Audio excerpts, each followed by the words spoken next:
Good afternoon. It is the 6th day of October. I trust you are doing fine from wherever you're watching us from. This is Mwangaza 4 p.m. Briefs, and my name is Daisy Paul.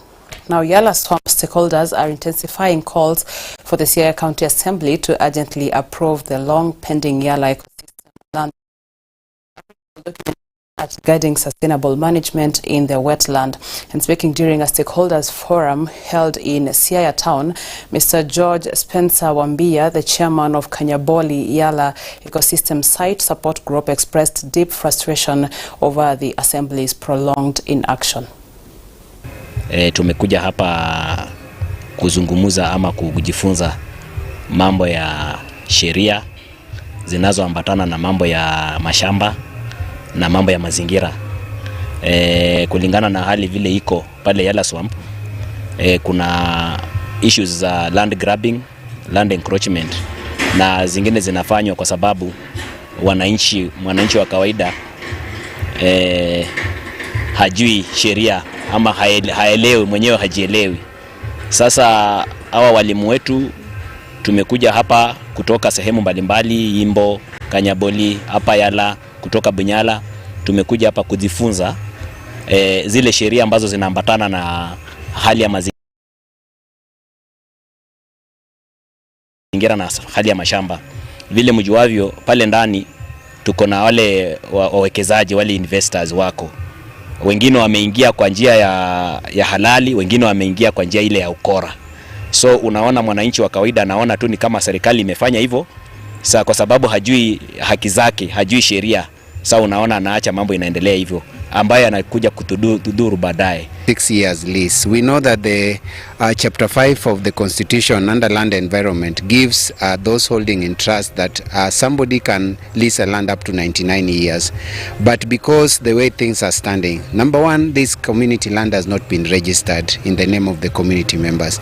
Then number two, the county government which is holding in trust for the community has given that lease to the investor without putting into action Article 69 of the Constitution, talking about the obligation of those who are holding in trust the land.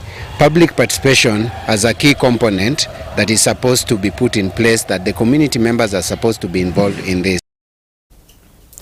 The political atmosphere in Mbeere North has grown increasingly charged ahead of the upcoming by-election, with opposition leaders from the Democratic Party and Devolution Empowerment Party leveling serious allegations of a voter rigging scheme.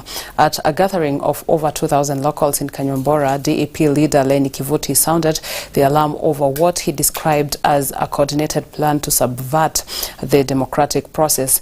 Kivuti asserted that UDA operatives are actively registering voters outside of Embu County with the intention of keeping them busy into the constituency on election day.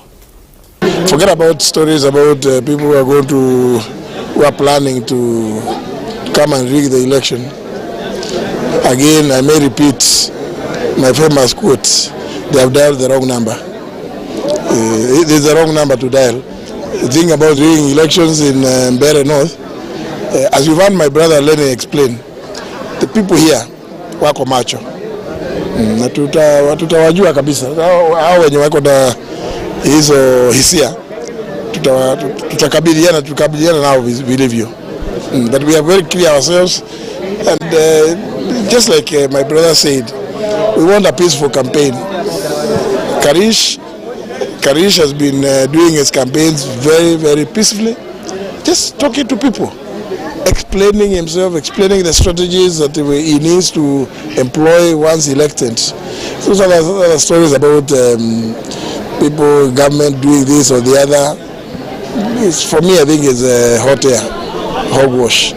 Hii maneno tunasikia ati hata akishinda ataibiwa. Si waibe sahi. They can even, if Unda can want to declare, they can declare now that hakuna uchaguzi. And then they can declare whoever they want to declare. But we believe Kenya, there is sanity, there is democracy. And anybody planning to steal an election at this time is ill-advised. Is very ill-advised. Not in Mbeere. Mbere, hebu tumesikia ati wanapanga huko Nairobi, watu wanachukua kura, watakuja, watakuta wananchi wa hapa. For the first time, the Kitui County Government, through the Ministry of Sport, will start the Malombe Governors Cup as a way to develop talent and bring young people together. And speaking to journalists, the CEC of Sports in the county, Fib Mutemi, said that this football will start in the villages next month of November. We have been nurturing talents in sports. For example, we have been supporting our youth in competitions like Kenya Youth in the County Sports Association. We have also been supporting our youths in the Landa Hela initiative. Now we are planning to do Governors Cup competition. And this is what we want to begin immediately. This is a competition which is going to be done so that we can nurture talents from the grassroots. The main objective of doing this Governors Cup is to promote sports and especially to bring in the talented youths who are down from the grassroots. Again, we want to promote peace, bring community cohesion using this, and then using the sports competition to also talk or have some opportunity and venues, platforms to speak about or fight against drug and substance abuse, talk about mental illness for our youths, and so forth. This Governors Cup, we are going to have 3 levels of competitions: ward level competition, sub-county competition, and the county finals. But before we go to the ward level, we will have some village competitions which will be manned by our village administrators.